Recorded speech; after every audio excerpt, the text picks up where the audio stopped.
just happens magically.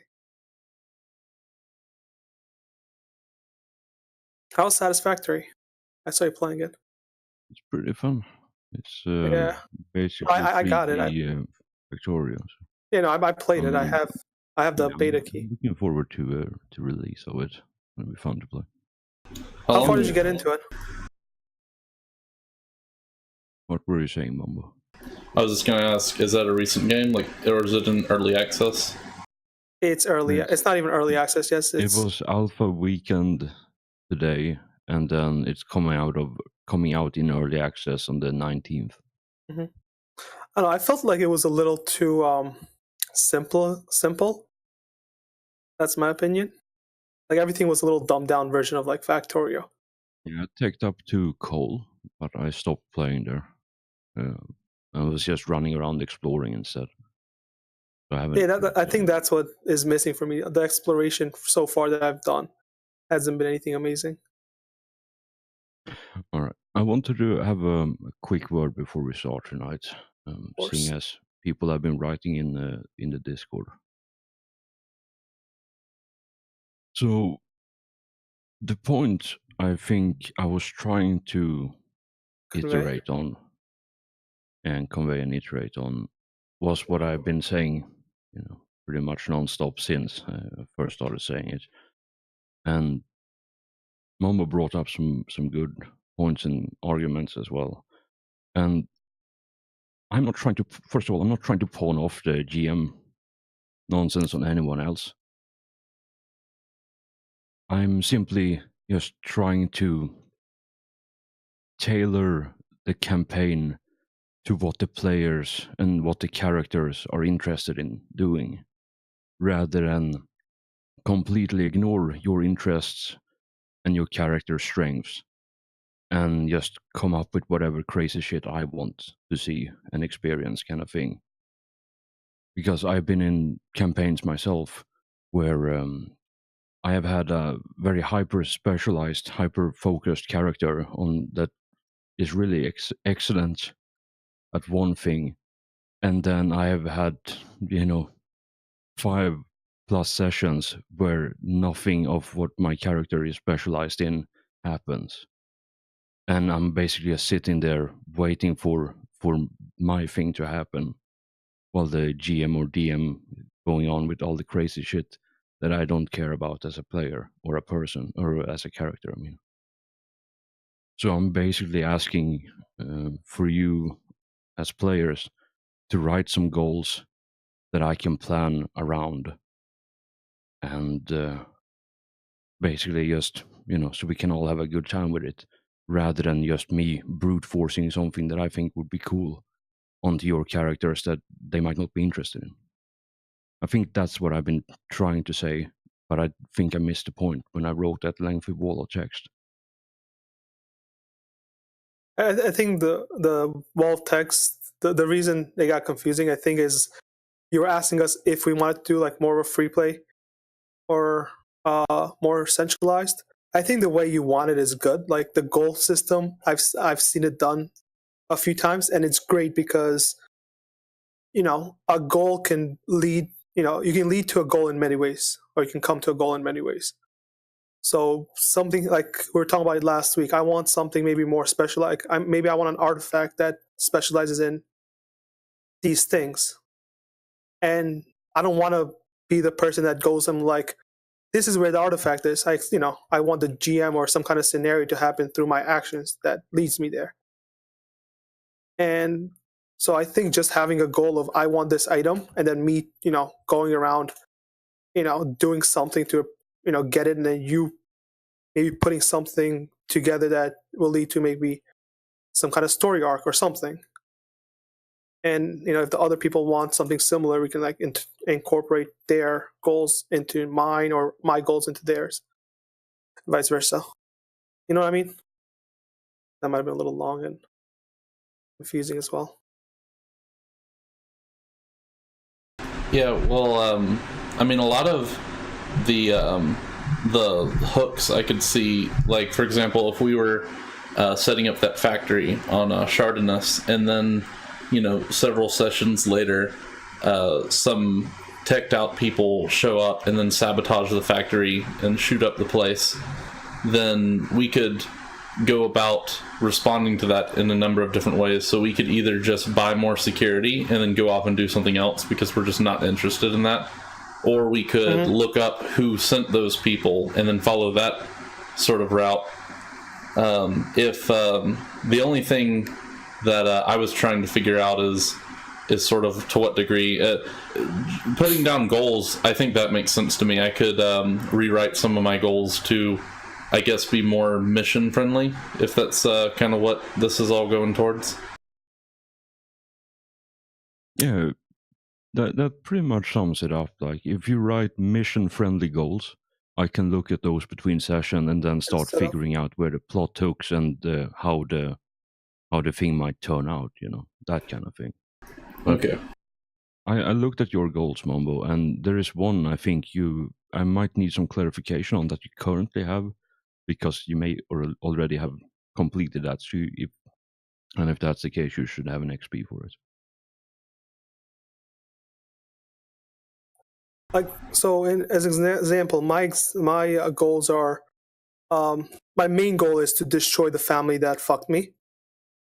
So that was a whole story arc of when we were at New Eden. And to do that, so far I have I need 200k to hire private PI to basically go after them and just tail them. But now that we have AI that can hack things, I might ask him for help with maybe hacking some of their servers, maybe hacking a government database that has a list of their properties, and maybe I'm gonna ask you guys if you guys can help me with infiltrating one of their facilities, sabotaging it, stealing things that will profit us, but it will also much more profit me, because that's part of my story, right? And that's my long-term goal. So, and my short-term goal right now is find some kind of artifact that will help me either sneak into these facilities or help me somehow infiltrate these facilities better. And I don't know if I think that's what Hellforge wants us to do, like have a long-term goal for our main, our character as like something that we want to pursue, and then have short and middle-term goals that will help us achieve that long-term goal. Correct me if I'm wrong, Hellforge. Yeah, pretty much that. So you have one. So the long-term goal, for example, can be a mission goal, basically, and then you use the midterm and the short-term goal as a way to break down the overarching goal, like the long-term mission goal, into manageable pieces. You can get extra XP along the way, rather than just say, I want to overthrow this family, and then that's the only goal. So obviously, you're gonna get a lot of XP once you manage that, but you don't get anything for doing everything required in between that. But So if you set goals for that, then you get XP for doing it as well. Yeah. It's basically just a convenient way for all of you to farm XP if you have like manageable short and mid-term goals as part of your overarching long-term mission goal. If that makes any sense.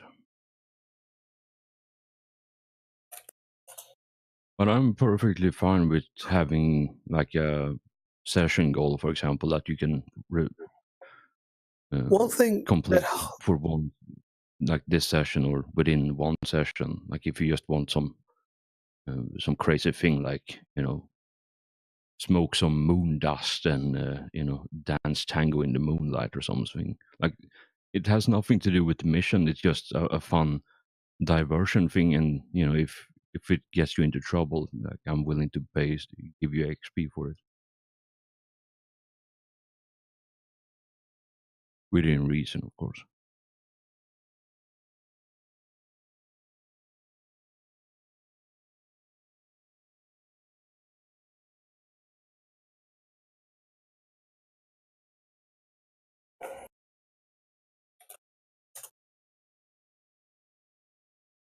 Nash, Traffic, do you have any ideas, thoughts, and suggestions about this?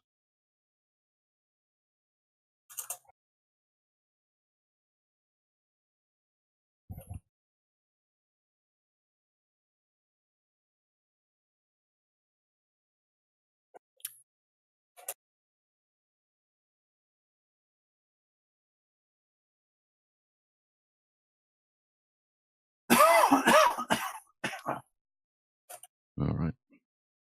So, Momo, having a quick look at your sheets, could you clarify something for me real quick? Yeah, I'm altering them right now, but I can answer any questions you have. No, don't alter them, damn it. Okay. It's not on the sheet just yet. Okay, sorry. I thought that's what we were going. Yeah, I'm just looking at your sheet right now for the ones that you already have written down before you change them. So the short-term one you have, score a rare and exotic substance and abuse it. How would you define that specifically? Like, would it be like you have just tried it, or would it be like you have bought it for your money, or picked it up somewhere? Yeah, I would say acquiring it by any means, but in order for it to fit this definition of rare and exotic, it would have to be something that I couldn't just find lying on the ground or sitting on a shelf. It would have to be a sort of a one-time, maybe through serendipity or high skill of acquiring things, that I just happened to end up with some really powerful and bizarre substance. And then as for the abuse it part, I would, that was basically just imbibing it and then suffering whatever effects that causes. All right. So I know for a fact that you at some point in distant past have tried both a rare and exotic at the same time substance, and you imbibed it and you suffer the consequences of the effect of it because you failed the Yeah, run. well, in the garage, right? When we're in the Yeah. garage. Like Yeah, I remember that. that is like I described it before, the drug spice. It's basically the vial is half full and the vial size is basically your thumbnail, trimmed to below the tip of your thumb. Like that small container is costing like 10,000 credits. So I'd say it's very hard to get, and it's extremely illegal. Yeah. And you try that, so I'm willing to give you that if you agree to it, and you get an XP for it. Yeah, that sounds good with me.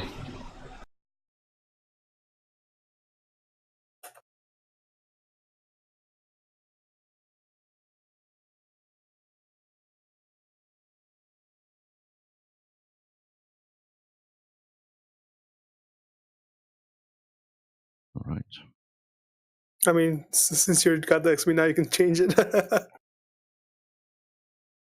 Oh, you can add a different goal.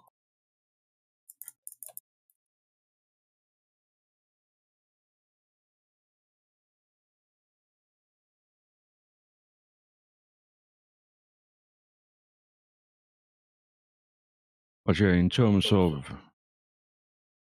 mission-oriented goals, I think along the way, when if there is, for example, an NPC that should be there, or like if you make a contact roll, for example, let's say you go on a mission to, I don't know, recover a treasured artifact, the favorite vinyl album of, singer from a long distant past, Elvis. that is, it's just, yeah, basically an Elvis vinyl just hanging out in a storage closet somewhere on a distant planet. Like if it makes sense to have an NPC there that so you can do a contract connect roll, for example, then I might hand over the thing to you and describe this NPC, name it, describe it, that kind of thing, and what they do. Like, so I'm willing to hand over some of the responsibilities if it makes sense. And I think I've done that in the past as well.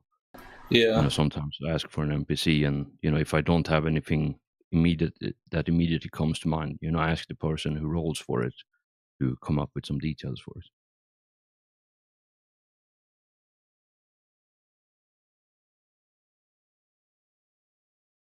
So that's kind of how I want to use the connect role. Sometimes I have my own ideas for an NPC that's going to be tagging, that you're going to encounter along the way. But if I don't, then I happily hand it over, and whoever rolls for it can describe it. Or if anyone else, who has a good idea, are welcome to chip in. The question is that NPC ever going to get into a fight and do something? I mean, I'm sure it's gonna happen eventually. You can't run like 20 sessions and not have at least one NPC do something useful for a change.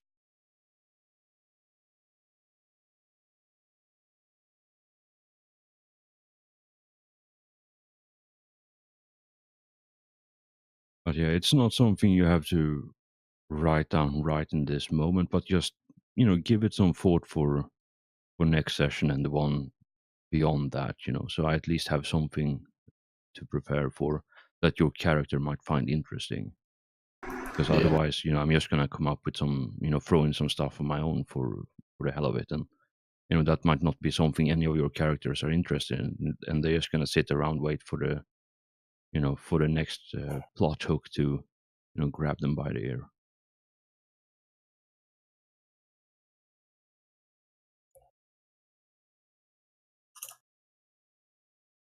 All right. If no one else have any comments and such on this, I think, or questions, more importantly, I think maybe we could start with the recap then. If anyone remembers what we did last week. I can go for a bit. We did the mech combat, light mechs, the gear grinders as a side story. And then I believe they won that. Oh, okay, I can't go because I straight up just forgot. What did we do with our characters? Did we do went anything? to the after tournament celebration. Oh yeah, I wasn't really involved in that, so I don't remember much of it. I think it was traffic that was involved.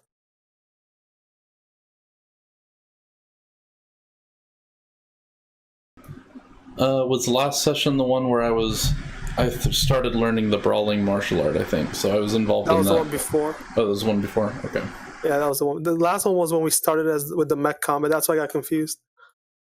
Yeah, we did the mech combat, and then after the tournament was over, we all went to the after tournament celebration. I know traffic had something offered to him or something. I can't remember exactly. I know you got out of your contract with them technically, and that's all I remember with that. The other two. Hmm?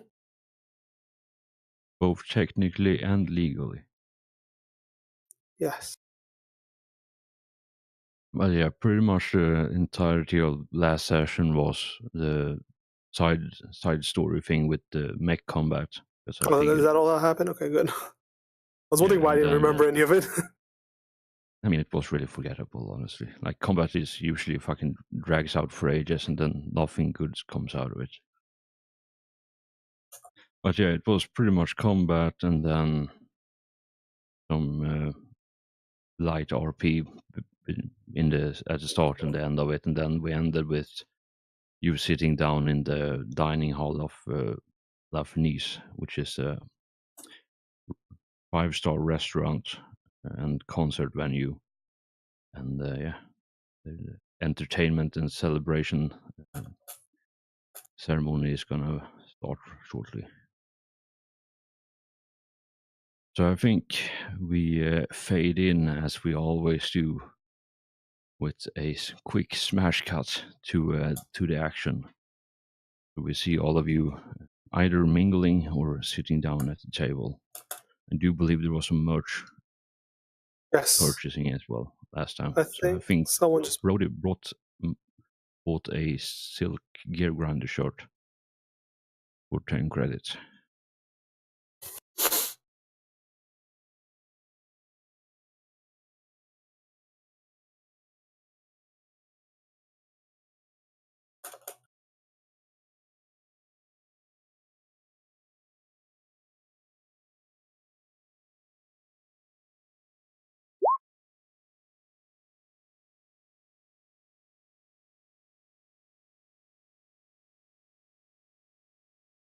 All right. So I think, oh yeah, Ben, you have some, and this happened during the tournament itself and the lead up to it. So you have the handout for that. So read when it's convenient for you.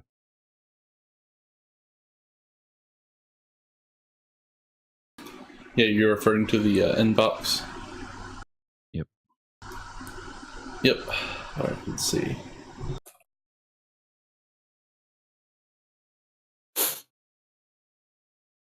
All right.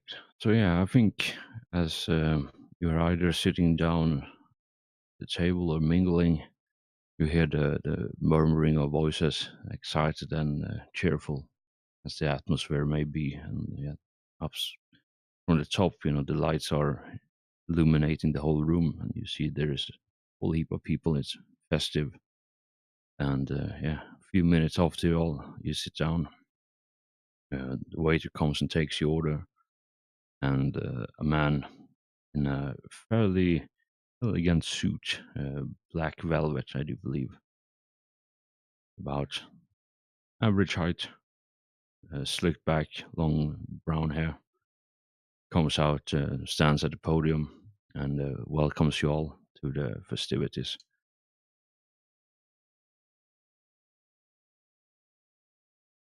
He introduces himself as Maxwell Kane, because apparently that's what the random name generator gave me.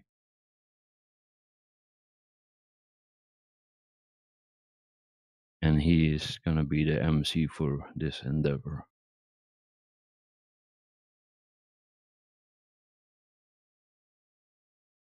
All right, so well, he starts with, and yeah, everyone as he starts talking, everyone quiets down and pays attention to him for a bit.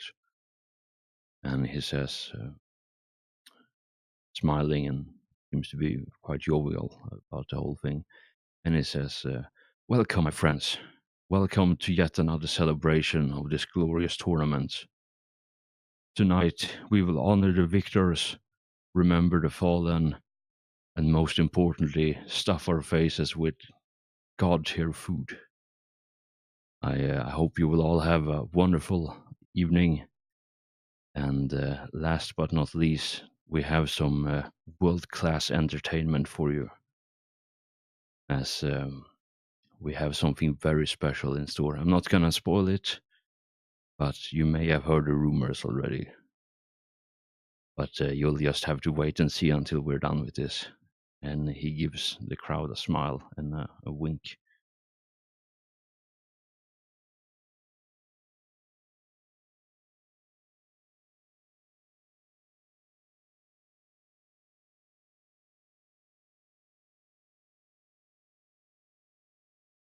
And he says,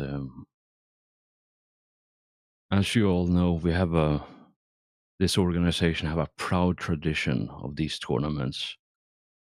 And although it's unfortunate that some brave pilots will perish in the heat of combat, all those who lose their lives during this glorious celebration of technological marvel will be honored forever at the shrine of the fallen souls." And behind them on the projector screen, there is a fairly substantial monolith that displays on a hilltop somewhere. It's about maybe 20 meters in pure, like polished platinum. And then you see, as the camera zooms in on it, you see golden letters, like names in golden letters, have been etched into the platinum surface. And there is on the screen, goes from showing just a sweeping view of the monolith to zooms in on the three pilots who lost their lives during this tournament. And it split screens into one side being the monolith with their names highlighted, and then on the other side of it, it's the pilot's face, like the portraits, and yeah, their final moments. And after that somber moment,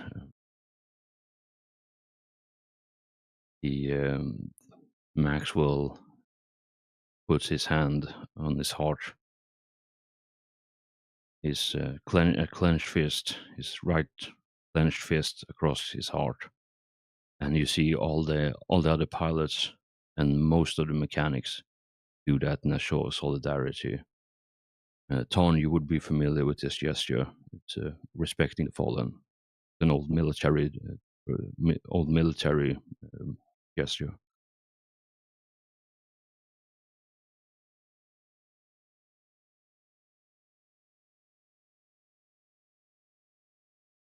And after that, there's a moment of silence for those who fell during this tournament.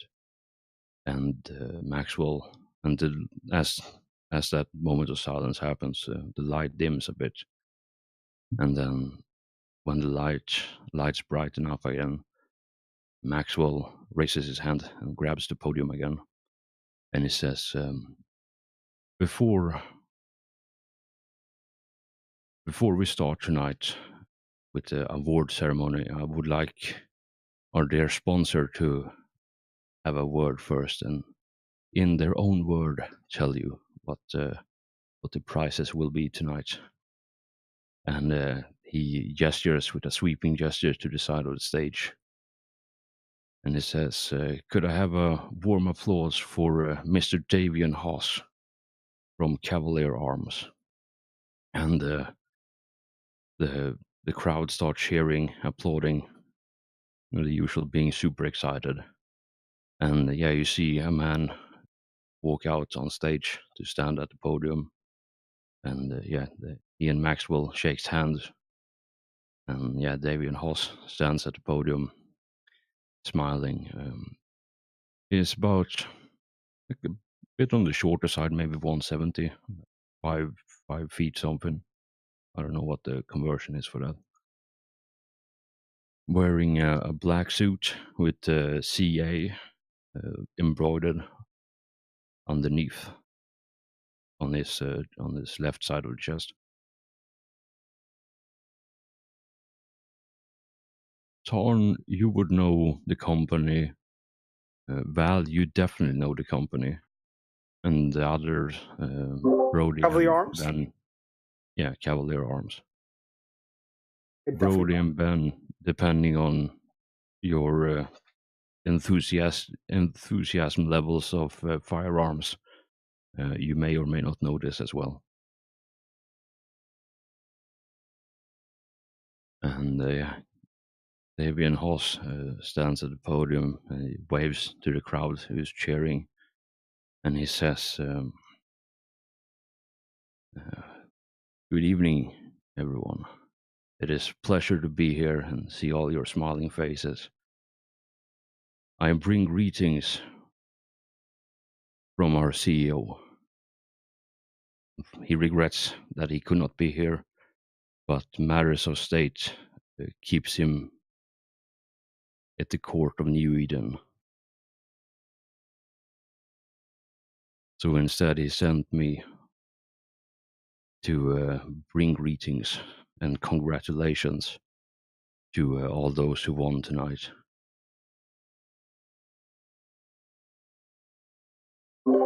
Do I know him personally or just know of him? I don't think you would know this one, like him specifically. Like, would he know of me or no? I mean, it depends. So, if you want, you can roll no plus. What would be no plus intelligence? And the reason why you know Cavalier Arms is This is because from New that's Eden. Lord Patrio's company. He's the CEO and founder. Okay, good. Good. Thank you. So no plus intelligence. Okay. And plus one because this is the first roll to 11. Cool. So what is it that you want to know about this person? All right. So now that I know he's Lord Patrice's, do I know what his position in the company is? He's the vice president of The vice president. Cavalier Arms. Great. What else would I like to know about him? Do I know if Cavalier Arms has business dealings in this planet or any structure, like any kind of offices? Chances are they have some part of manufacturing here because it's the manufacturing centrum of the sector. So Okay. And I assume because he is here, Lord Portreus is not here.